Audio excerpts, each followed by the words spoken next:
네, 구조차 디퍼런셜 앰플리파이어 이론 설명을 시작하겠습니다. 먼저 보시는 회로는 이제 전자회로 2를 처음 배우면 나오는 디퍼런셜 회로입니다. 간단하게 밑에는 이제 커렌트 소스 역할을 하는 테일 커렌트가 있고요.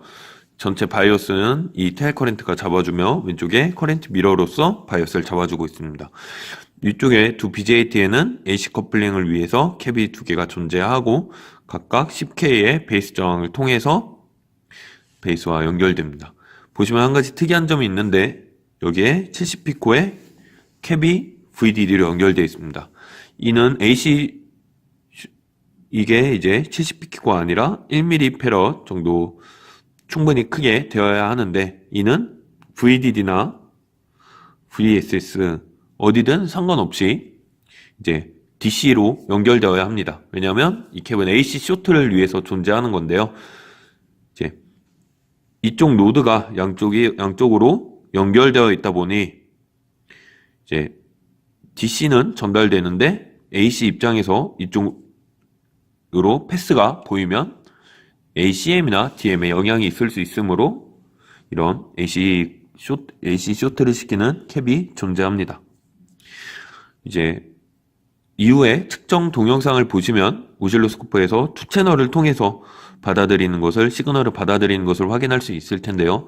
그를 위해서 오실로스코프 채널 1과 채널 2를 각각 모델링해서 아웃풋을 보고 있습니다. 로드 저항은 이제 일반적으로 양쪽을 똑같게 해주어야 ACM이나 커먼 모드 게인이나 같은 커먼 모드 게인이 줄어드는 것을 알 수 있습니다. 이번 실험에서는 시그널 제네레이터에서 각각 서로 다른 페이지를 180도의 페이지가 차이 나는 시그널을 인풋으로 넣어 주어야 합니다. 그래서 각 아웃풋을 보면 디퍼런셜 모드의 아웃풋을 확인할 수 있습니다. 만약 커먼 모드의 게인을 보고 싶다면 시그널을 2채널로 넣는 것이 아니라 이렇게 인풋을 묶어가지고 하나의 시그널만 넣었을 때 아웃풋에서 같은 시그널이 나온다면 커먼 모드 게인이 있는 것을 확인할 수 있습니다. 그리고 추가로 이쪽 노드의 노이즈를 위해 또 다른 시그널을 넣는 시뮬레이션을 할 수 있을 텐데요. 그 부분 역시 이제 시뮬레이션 단계에서 확인해 볼 수 있습니다. 디퍼런셜 앰프는 아이디얼하게는 ACM 값이 굉장히 작죠. ACM은 아래쪽으로 보이는 임피던스가 크면 클수록 작아지기 때문에 이쪽 테일 커렌트의 임피던스가 중요합니다. 그래서 ACM을 높이기 위한 방법으로 이쪽 아래쪽 임피던스를 키우는 방법을 고려해 볼 수도 있습니다. 또 양쪽 저항 그리고 BJT 간의 미스매치를 고려해서 이 미스매치를 최대한 줄일 수 있는 방법에 대해서도 고민해 보는 게 좋을 것 같습니다. 이후에 시뮬레이션 영상에서는 이 BJT를 미스매치를 고려해 주기 위해 다른 소자를 사용할 겁니다. Q2N3904라는 미스매치를 모델링한 BJT가 있는데 그걸 직접 사용을 해보시면 차이가 있음을 확인할 수 있을 겁니다. 또 저항값을 일부러 5% 정도 크게 줘서 왼쪽이 1K라면 이쪽에는 1050 정도의 저항을 주어서 미스매치를 주고 ACM과 ADM을 확인해 볼 수 있습니다. 다시요. 예, ACM과 ACM-DM을 헷갈리시는 분들이 있는데요. 지금 이 회로도에는 이쪽 노드만 찍어서 보고 있죠.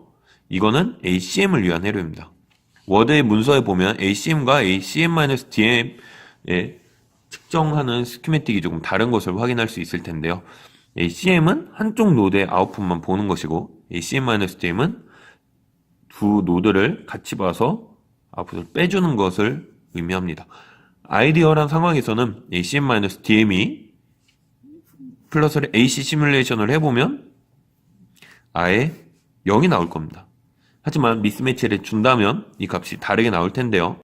네.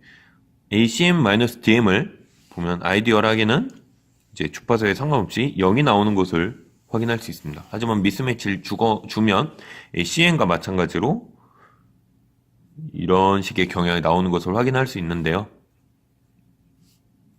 이는 라자비 책에서도 이런 그래프가 나오는 것을 확인할 수 있습니다.